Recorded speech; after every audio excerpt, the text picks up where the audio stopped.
What else? Before we get off this, though, the humanitarian behavior, it's been postulated by some that you don't need God to promote morality, which is true, but what you'll get is really a seasonal populism. Because humanistic ethics is only what is popular at whatever time. So the idea that you can have some canon or standard of ethics that's not tied to the epoch of the Bible, then there is no canon or standard. You get a subjective morality, which is no morality, versus an objective morality. It's actually simpler than that. It just comes down to, do you live by the golden rule? In other words, you treat others as you want to be treated yourself. Here's what I'm getting at. Some people like BDS.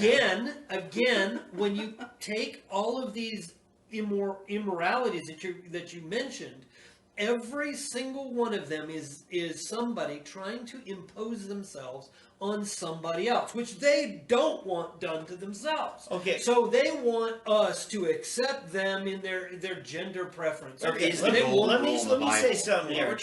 Bob Dylan said it well. You're going to have to serve somebody. There will always be a supreme authority in the land, or at least in our hearts individually. And for many governments, especially during the Soviet era, that God was the state. And in North Korea, it still is the becoming state. That way here. And so is it in Red China. It is the state. There's going to be a void. If there isn't the Almighty God in heaven, there will be some entity trying to take that place. My point, before we move on, is that if we want to treat other humans in a humanitarian way, the best way we can do that is by defining property rights, not by defining humanitarian behavior. Right. Because we used to protect babies. Now we're just calculating how long we'll keep them warm before we kill them.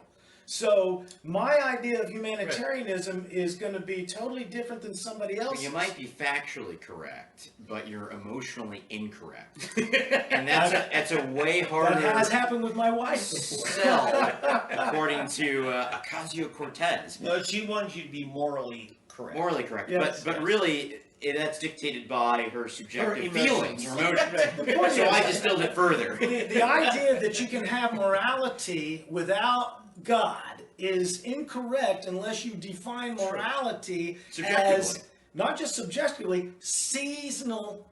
It's seasonal populism. Right. Whatever is popular during this season. Whatever we're doing now will be considered barbaric and abhorrent in 50 to 100 years. Whatever it is. Right. Find the leftist, the most lefty. I'll do it. I'll do it from this day. I'll have a time capsule. I'll find the most leftist policy ever. The most pro-secular humanistic set of policies that have ever existed. And I will review them in 50 years and see what the leftists at that time, or even the centrists, think of it. It'll be considered barbarism, regressive, far-right conservatism, because we have shifted. Right. Our most, Donald Trump, and we're going to get into it later. He is probably one of the most, not the most, but one of the most conservative politicians in America today. And it's a shame in the sense that he was really a moderate Democrat from around 1990. If you look at his policies today, it's what the moderates are saying. If you look at what he's saying on immigration, it's actually further shifted to the left than Biden or Barack Obama or the Clintons, than their own immigration policy in the early 90s. Okay, but I would say he's very much like Ronald Reagan, who was a union leader back in the 50s. He said, I didn't leave the Democrat Party, they left me. Very excellent And that may point. very much be where... Excellent point. He's not really shifted like people think that he has. It's just that, the Democratic Party is left. He has been an anchor. He probably has the same political convictions he always has. Right. But that just makes him fairly conservative circa today, and it made him a moderate Democrat 35 years ago. If you're looking for you're very right. Yeah, if you're looking for a conservative flavor, regardless of how he falls in the bigger picture, he's the most conservative flavor to pick from. Pretty much. There might be a couple others, but, I thought about it on the way here. Yeah. I mean, you got the Libertarian Party, you got their Bill Weld, and you got their Gary Johnson. He doesn't know if he has kids or not. He doesn't know where Aleppo is.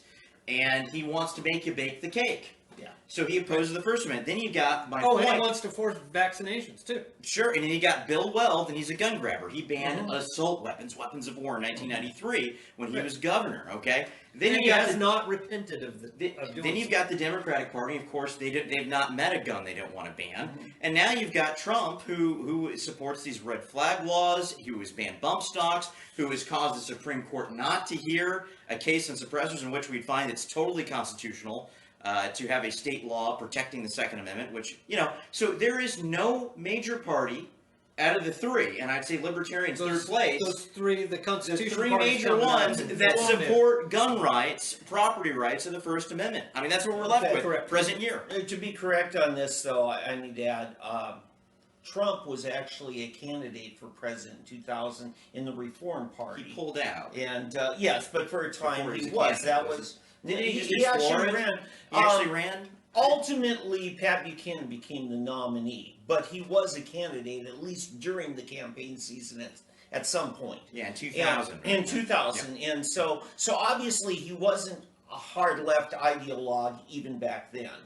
I mean, Right. Pat Buchanan, who is a very conservative fella today, was their candidate twice. No, once. I'm sorry. In 2000, that would have made Trump fairly conservative relative to the Yeah. national average in 2000, Sure. as a moderate Democrat Oh, yeah. in 1990. So anyway, just So, clarifying that. Speaking of those